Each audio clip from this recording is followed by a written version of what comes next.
So, Rex, I think we had spoken just briefly on the text, just briefly about maybe possibly sharing. I'm not sure if it'll necessarily be questions and answers, but maybe if you could share a little bit. What I'm thinking is kind of some of what you shared with me in an email yesterday, and thank you for that. And what the heart of what we're trying to do right here is the campaign and places that it will go to each month and things like that. So I will try to ask questions if one comes up, but I would like it very much if you could kind of do your 3 to 5 minute deal, just because you're the one that knows more about what you're talking about than I do. Okay, I appreciate it. Well, things are fluid right now. As we all know, we just lost 13 Marines and sailors and 1 soldier in Afghanistan. We don't know exactly how many are wounded and what the needs are going to be. This is the highest number of casualties in over 10 years in Afghanistan. And these service members and their families are going to need our help as they return.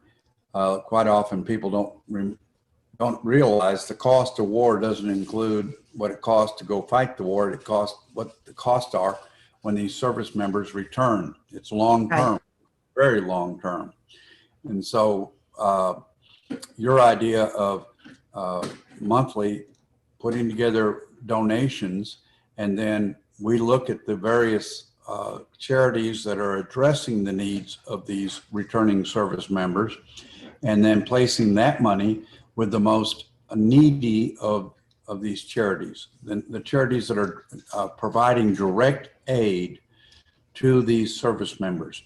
We have people out there that collect money all the time, and they advertise for it, and they have high administrative costs. So what we're doing is we're going to research to make sure that the money you collect then goes to a charity that gives at least 99% of it to the veterans in need.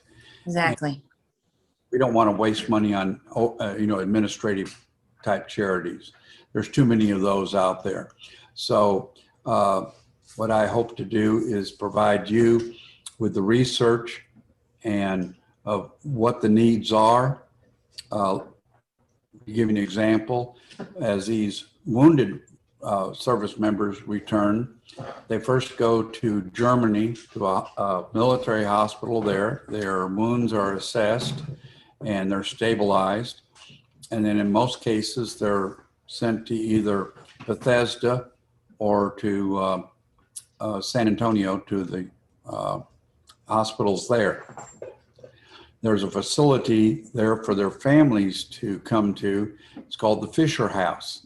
And this may be a charity. I'm not saying it is. They may be in need of providing transportation for the families and lodging at Fisher House. Now, Fisher House does provide the lodging, but they need the money to provide those services.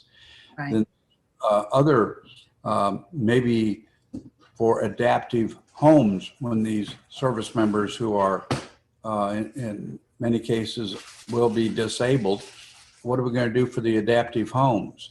And then what Donna's working on, and I think is phenomenal, to help the spouses, these families of the veterans. They too have to adjust. A lot of people don't realize it's not just the veteran. These little children saw their parents go off to war, and now they're not the same when they return. They're physically different. They're emotionally different. And they too need counseling. They need support. And there's nothing like that provided by our government or any other agencies. It has to be, done by us. Right. So we may have to address those needs as well for these returning service members. And like I say, everything's fluid every month.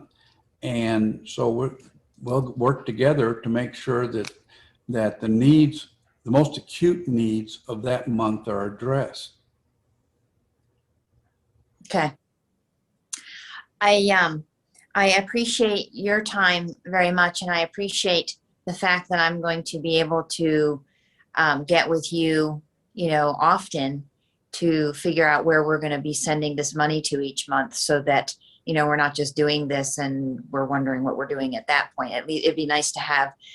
It'll be great to have that plan in place as the money's coming in close to, okay, we're going to put it here this month, and then on and on we go. So I'm grateful for your assistance in this, because I wouldn't know where to begin. Thank you. Well, because we know too often there's been charities that have been exposed for not being real charities. We also know there's charities that are accepting donations, and so much of their monies go to lavish lifestyles for the people who organize it. Yes. And I know both of us have the same mindset that we don't want the money going to those kinds of groups. We want the money going directly to the needs of our veterans and their families, not Exactly. just the veteran and the family. So we want to work together. I think, we have the same mindset there. We want to work together to help the veteran and their family. Right. Right. And I'm also thankful for Chuck Parker too, because his heart is in that same spot. So we're going to build this into a huge team effort. And I know with the Lord's help, we're going to make this go wild and go far. Oh, So. absolutely. That's what I pray for every night. I pray for our armed service members at home and abroad, and ask God to defend them day by day and protect them against all violence. And I also pray for their families who wait so diligently for them at home. And because it's, until you've been deployed, they don't know what's going on to their family members that are deployed. Can you imagine just how hard it was for all the 6,000 families at home that didn't know if their loved one was killed or injured, waiting that 24-hour period to be notified, and they didn't know if it was their loved one that was killed or injured? No. I mean, the terror that has to go through their hearts. And so I pray for them every day, and I encourage everyone to do that too. I do too. And I thank you for sharing a little bit with us, and thank you very much for your time, and thank you very much for your service. So we are going to get this campaign rolling along, and hopefully we can start getting it shared across our world as soon as this afternoon or this evening, as soon as Chuck and I can put it together. So thank you, Rex, very much. An honor and a pleasure. It's always a pleasure. And I'll talk to you I'm sure I'll talk to you in text or sometime very soon. Thank you very much, EA Rex King III, Lieutenant Commander, retired for the Navy. I appreciate your time very much, and I'm sure that we will be in touch soon. And I will be talking to you very soon about where we're putting our first round of money. So thank you for your time. It's my pleasure, and always an honor to serve you and our country. Amen. Thank you for your service, sir. Always.